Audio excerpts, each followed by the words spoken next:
कड़ा फैसला लेना पड़ा मेरी प्राण था।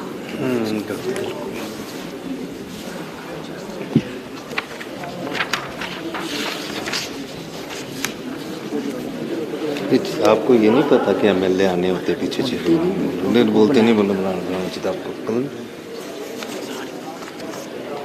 और मैं लगाओ पूछे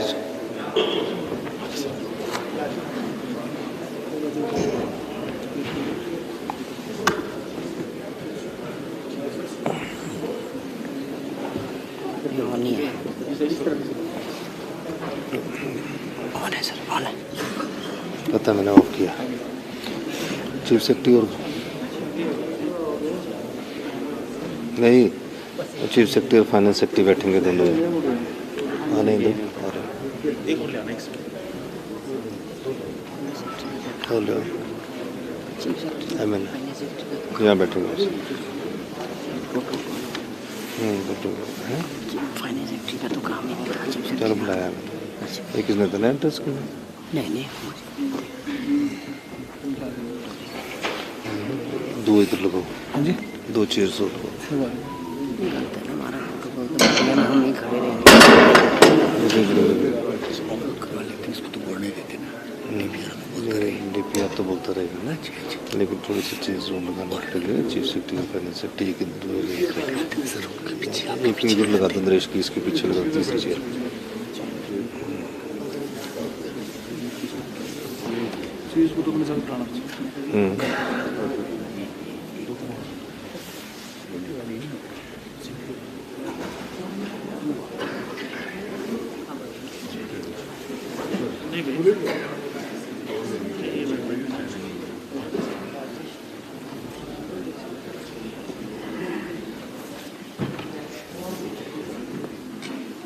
सीएस और चीफ सेक्रेटरी उसके लिए फाइनेंस सेक्रेटरी पता करो चीज़ का मुझे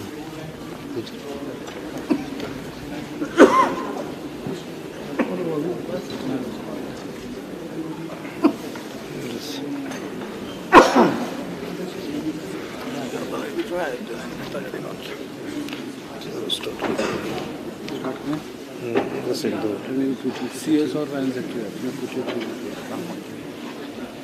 एक और 2 कुर्सियाँ और लगा दो कोई एमएलए एक्स्ट्रा चाहिए दूर लगा दो कौन करता है इमाम साहब आ गए कितनी देर में कहाँ पहुँचेगा तो 10 मिनट वेट करें आ जाएंगे पीछे तब तो बैठो स्टार्ट नहीं वेट करना पूछना स्टार्ट करेंगे बस स्टैंड पहुँचे 10 मिनट में कौन कौन है सेक्रेटरी चीफ सेक्रेटरी तो फिर 10 नहीं हम मिनट तो शुरू करते हैं उनका काम शुरू करो 10 मिनट नहीं काम है अच्छा हाँ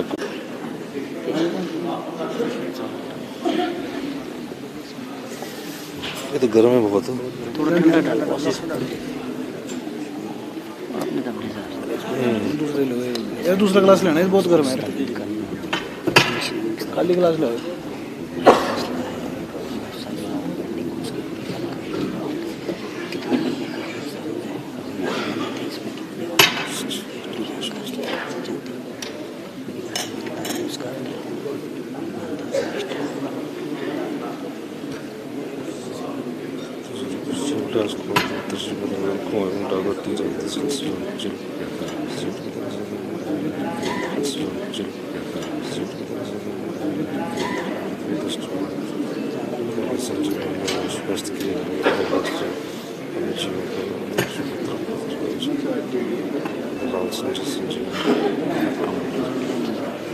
देर पानी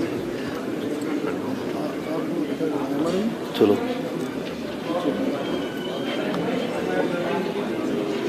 नमस्कार यही उपस्थित सभी मीडिया बंधुओं का हार्दिक अभिनंदन स्वागत करते हैं।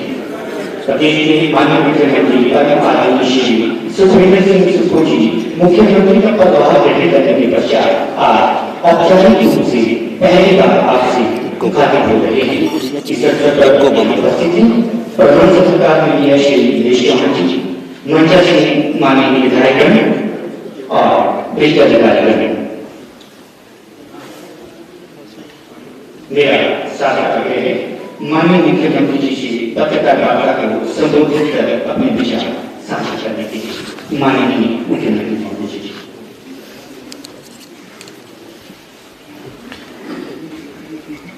सभी पत्रकार बंधुओं का स्वागत है। 11 दिसंबर को जब हमारी सरकार ने शपथ ली थी और जो जनता ने हमें आशीर्वाद दिया कि आने वाले समय में जो हमें 5 साल का मैंडेट उन्होंने दिया, उसको दृष्टिगत रखते हुए हमने एक फैसला किया था कि नौकरियों में व्यापक भ्रष्टाचार जो है उस संदर्भ में कड़ाई से निपटा जाए। मैंने 12 दिसंबर को एक बैठक बुलाई थी और कुछ पुलिस के अधिकारियों को व्यक्तिगत तौर पर दिशा निर्देश दिए थे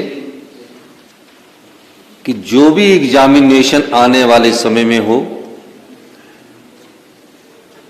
ये जो नौकरियों से संबंधित घोटाले हैं, इसमें जो भी गिरोह सम्मिलित होगा, वो जो भी एग्जामिनेशन होने वाले होंगे उस समय ज्यादा सक्रिय होगा। हमारी सरकार ने जाल बिछाया। आईजी के नेतृत्व में एक कमेटी बनी और उस जाल के संदर्भ में 12-13 तारीख के बाद सब प्रकार से वर्बल ऑर्डर दिए गए थे कि सारी जानकारियां प्राप्त की जाए, क्योंकि हमारी सरकार ने यह कहा था कि हम सत्ता के लिए नहीं, व्यवस्था परिवर्तन के लिए आ रहे हैं। हमारी सरकार ने कहा था कि हम गुड गवर्नमेंट के लिए गुड गवर्नेंस चाहते हैं, अच्छे शासन के लिए अच्छे प्रशासन के लिए आ रहे हैं। के युवाओं को विश्वास दिलाया था कि जितने भी घोटाले नौकरियों से संबंधित हुए हैं, हम जनता की अदालत में उसको लाएंगे। इसी दृष्टिकोण से 25 दिसंबर को JOIT का पेपर होना था। उस संदर्भ में जिन पर हमारे पुलिस विभाग ने नजर रखी हुई थी, हमें एक सुराग मिला और उस सुराग के आधार पर हम धीरे धीरे आगे बढ़े और जब हमारे पास पुख्ता सबूत हो गए, उसके आधार पर हमने अगली कार्रवाई की। उस घटना की मैं आपको ये जानकारी देना चाहूंगा। पुलिस स्टेशन राज्य स्तरीय एवं भ्रष्टाचार निरोधक ब्यूरो हमीरपुर में दिनांक 23/12/2022 को श्री अभिलाष कुमार सुपुत्र श्री मदन लाल गांव एवं डाकघर टिहरा, तहसील सुजानपुर, जिला हमीरपुर द्वारा PC एक्ट की धारा 7 और भारतीय दंड संहिता की धारा 420/120B के अंतर्गत एक FIR संख्या 4/22 दर्ज करवाई गई। उन्होंने अपनी शिकायत में बताया कि श्री संजीव कुमार ने उन्हें आश्वस्त किया है कि वह 2.5 लाख में आगामी JOA का प्रश्न पत्र उपलब्ध करवाएगा। शिकायतकर्ता ने यह भी बताया कि दलाल संजय संजीव ने उसे विश्वास में लेते हुए बताया है कि उसने स्वयं भी 185 में से 170 अंक प्राप्त कर 185 से 170 अंक प्राप्त कर JOIT 2021 की परीक्षा उत्तीर्ण की है। यह सूचना मिलने पर पुलिस दल ने हिमाचल प्रदेश अधीनस्थ कर्मचारी चयन आयोग हमीरपुर की वरिष्ठ सहायिका श्रीमती उमा आजाद के घर पर छापामारी की। जहां की शिकायतकर्ता को प्रश्न पत्र सौंपने के लिए ले जाया गया था। छापामारी के दौरान वहां से प्रश्न पत्र बरामद किए गए और 6 आरोपियों को उनके घरों में गिरफ्तार किया गया।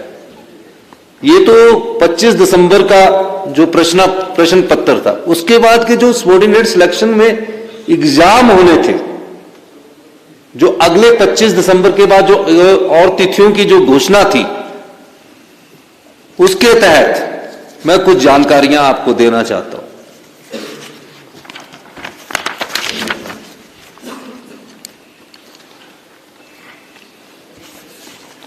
क्योंकि पैसे का आपको पता लग गया है, प्रश्न पत्रों के 3 सेट, जूनियर ऑडिटर, इसकी अभी तिथि एग्जाम की घोषित नहीं हुई थी, ये प्रश्न पत्र भी उनके घर से मिला। कंप्यूटर ऑपरेटर, इसका एग्जाम नए साल की 1 जनवरी 2023 को होना था, ये प्रश्न पत्र भी लीक हो चुका था, ये भी उसके घर से मिला। JOA IT, ये भी उसके घर से मिला। 6,40,000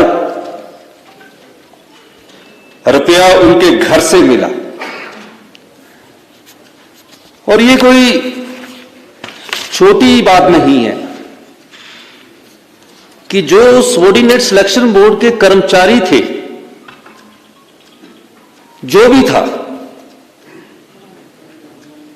वो सब शंका के दायरे में आ गए। और ये जो धंधा था पिछली भारतीय जनता पार्टी की सरकार से शुरू हुआ, उसको विस्तृत जानकारी प्राप्त की गई, सभी सूत्रों से पता किया गया, तो कहा गया कि कई ऐसे जिनके रिजल्ट निकल चुके हैं, वो लोग भी चयनित हो गए। हमारी सरकार ने फैसला किया, गंभीर बात है, और इस दृष्टिकोण से हमने एक SIT का गठन किया, जो पूरी छानबीन कर रही है। उसके बाद जब विश्वास ना रहे किसी संस्था पर, हमने फैसला किया कि जो भी सबऑर्डिनेट सिलेक्शन बोर्ड में भविष्य के जो पेपर लीक हुए हैं, एग्जाम हुए हैं, वो इस स्थिति में तो नहीं हो सकते जहां कर्मचारी सम्मिलित हो। उस दृष्टिकोण हमने पिछले कल फैसला किया कि सबऑर्डिनेट सिलेक्शन बोर्ड द्वारा जो भविष्य में जो भी अभी परीक्षाएं ली जानी थी या ली जानी है, उनको परीक्षाओं को तो आगे पोस्टपोन किया गया, लेकिन चयन कर्मचारी द्वारा जो परीक्षा ली जाएगी उस बोर्ड को हमने सस्पेंड कर दिया गया है, और उन सबको SIT के दायरे में लाकर इंक्वायरी शुरू कर दी गई है। और जो आगे की परीक्षाएं होंगी, हम उस पर अध्ययन कर रहे हैं कि किस प्रकार से ट्रांसपेरेंट तरीके से हिमाचल के 14 लाख युवा है जो अपने मन में एक सरकारी नौकरी का सपना सुजोए रखते हैं, हमेशा सोचते हैं कि पढ़ लिख कर हमें सरकारी रोजगार मिलेगा। गरीब मां बाप का भी एक सपना होता है कि उसका बेटा सरकारी नौकरी लग जाए, अपने बच्चे को कड़ी मेहनत से वो पढ़ाता है। हमारी सरकार का दृष्टिकोण बिल्कुल साफ है, आने वाले समय में पारदर्शी तरीके से नियुक्तियां हो, कोई भाई भतीजावाद ना हो, मेरिट को इग्नोर नहीं किया जाए, कोई रिश्तेदारी ना देखी जाए। बड़े दुख के साथ कहना पड़ता है कि पिछली 5 साल की भारतीय जनता पार्टी की सरकार ने अपनी आंखें मूंद रखी थी। अयोग्य उम्मीदवार चुने जा रहे थे, पेपर खरीदे जा रहे थे, पर भारतीय जनता पार्टी की पिछली सरकार के कान पर जूं नहीं रेंग रही थी। उदाहरण एक सामने आया, पुलिस भर्ती पेपर हुआ, मामला पता लगा, कि पुलिस भर्ती पेपर लीक हो चुका है।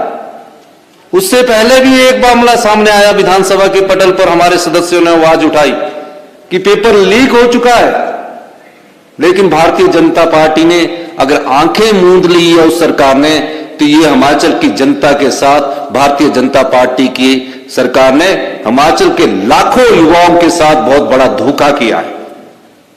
इस धोखे का जवाब भारतीय जनता पार्टी को देना पड़ेगा। 14 लाख युवा जो सरकार से आशा लगाए बैठे थे, उस आशा के अनुरूप उन्होंने कार्य नहीं किया है। इसलिए हमने फैसला किया है कि अगले 60 दिनों में पूरे भर्ती प्रक्रिया में पारदर्शिता लाई जाएगी और जो हम जो एग्जाम करवाएंगे वो पूरे पारदर्शिता तरीके से आगे लाएंगे। और जो भी पेपर लीक करने वाले सम्मिलित होंगे उनके तहत एक्ट में हम प्रोविजन देख रहे हैं कि कोई स्ट्रिक्ट एक्शन कैसे लिया जा सकता है, उस दृष्टिकोण से भी हम कार्य कर रहे हैं। इसलिए मैं आप लोगों से ये कहने आया हूं कि जो सरकार पिछली थी उस सरकार की भी गलतियां हैं। हम सारी जानकारी अभी और एकत्रित कर रही है, कुछ और सनसनीखेज जानकारियां हम आने वाले वक्त में आपके सामने लाएंगे। लेकिन सबऑर्डिनेट सिलेक्शन बोर्ड को पिछले कल हमने बैठक की, अधिकारी महोदयों से, विधायक नेताओं से हमने पूछा और एक नीतिगत फैसला किया गया कि इसकी वर्किंग को पारदर्शिता लाना पड़ेगा। होता क्या है, इन संस्थानों में जो व्यक्ति पीएन लग जाता है वो यहीं प्रमोशन लेगा, यहीं से रिटायर होगा, यहीं से प्रमोशन लेगा, यहीं से रिटायर होगा। वो 35 साल तक एक ही संस्थान में लगा रहेगा। और जो 35 साल में एक संस्थान में लगा रहेगा, जो ये महिला पकड़ी गई है, इसके बेटे ने टॉप किया। भारतीय जनता पार्टी की सरकार थी तब भी उनकी आंखें नहीं खुली। हमने फैसला लिया कि इस सबऑर्डिनेट सिलेक्शन बोर्ड को, उनके सभी अधिकारियों को जो सरकारी है उनको हम शिमला बुला दिया, बाकियों को सबको सस्पेंड कर दिया।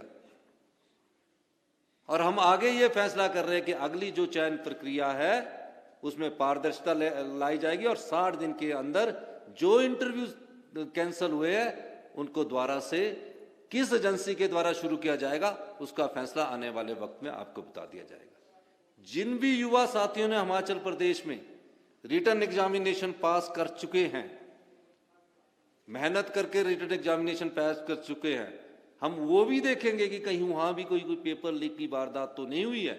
अगर पेपर लीक की कोई वारदात नहीं होगी तो उनके डॉक्यूमेंटेशन वाला जो इंटरव्यू है उसको भी हम आगे बढ़ाएंगे। और आने वाले समय में हम हिमाचल के युवाओं को यह विश्वास देना चाहते हैं कि हम पूरी तरह से एक पारदर्शी, नैतिक से भरपूर ट्रांसपेरेंट सिस्टम लाएंगे और अगली भर्तियां भी हम जल्दी ही शुरू करेंगे। जितने भी सरकारी रोजगार है उनको रोजगार के अवसर उपलब्ध करवाएंगे। आप लोगों ने मेरी बात सुनी, कोई सवाल पूछना चाहता है? आपका बहुत बहुत धन्यवाद। अभी जहां की शिकायत आई है उस पर कार्रवाई की गई है।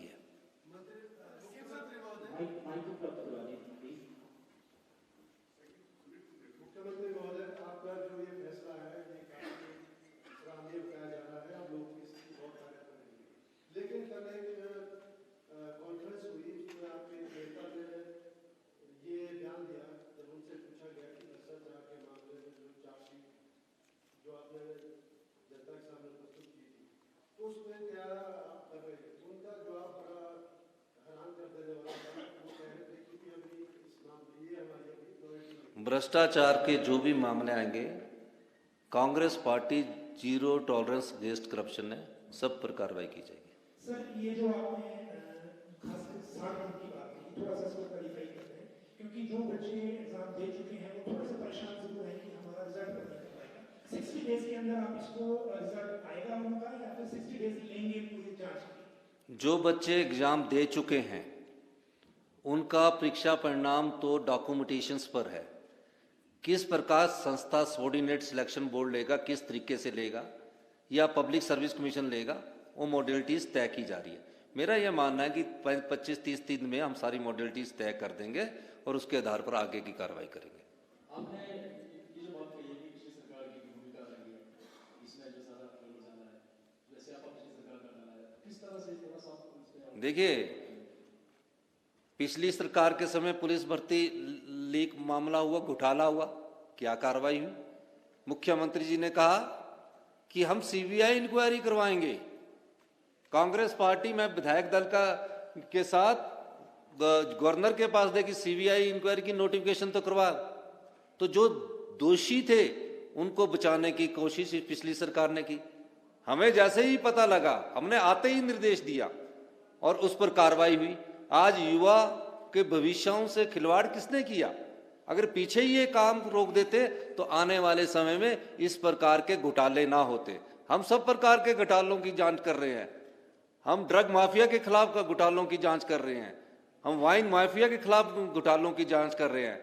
अभी हमारा बजट सेशन आएगा, हम एक दिशा तय करके चल रहे हैं और उस दिशा के तहत भ्रष्टाचार घोटाले का इस सरकार में कोई वास्ता नहीं है। ये पिछली सरकार के भाई बहन थे।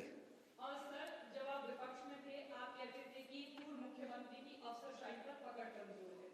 अब आप मुख्यमंत्री हैं, आपसे जानना चाहूंगी कि अब आपकी नजर में अफसरशाही पर पकड़ की सही परिभाषा क्या है? ये क्वेश्चन नहीं है।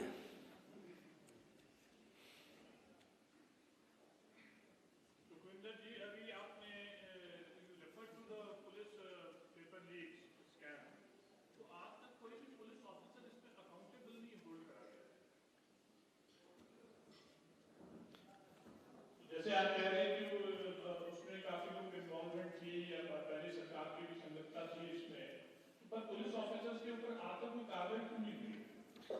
अभी सरकार सारी छानबीन कर रही है, पुलिस भर्ती मामले में भी छानबीन कर रही है, क्योंकि अभी सरकार को बने अभी 10-15 दिन है। जो चीजें गलत आती जा रही है, साथ साथ कार्रवाई होती जा रही है। छानबीन के बाद जो भी दोषी होगा कार्रवाई उस पर भी होगी। सर, जहां तक पुलिस भर्ती की सवाल है, सीबीआई ने कुछ दिनों पहले ही आपके आने से केस ले लिया, तो पुलिस भर्ती में अब सीबीआई के साथ सरकार साथ चलेगी या इसमें ऐसा कोई? बिल्कुल साथ चलेगी। घोटालों का पर्दाफाश करने के लिए ही सरकार बनी है। सर, इस मामले में क्या जो भी दोषी होगा सबके खिलाफ कार्रवाई की जाएगी। नहीं, अभी तो इंक्वायरी चल रही है। अभी तो आपने सवाल पूछा और अभी हमने उसका जवाब दिया। सर, एक बड़ा सवाल है अभी इसमें हिमाचल प्रदेश में मंत्रिमंडल गठन कब तक होगा? ये सब जगह ये प्रश्न है, क्यों फंसा है, कहाँ फंसा है? दूसरा सर, ये ओपीएस को लागू करने पर भी विपक्ष बार-बार ये इशू उठा रहा है कि 10 दिन में लागू नहीं किया। देखिए, अभी आज हमने हिमाचल के युवाओं के भविष्य से जो खिलवाड़ हो रहा था उसके संदर्भ में प्रेस कॉन्फ्रेंस की है। जो आपके सवाल है तो आप एक ही बार पूछ लोगे तो आपसे मिलने का मौका कहाँ मिलेगा?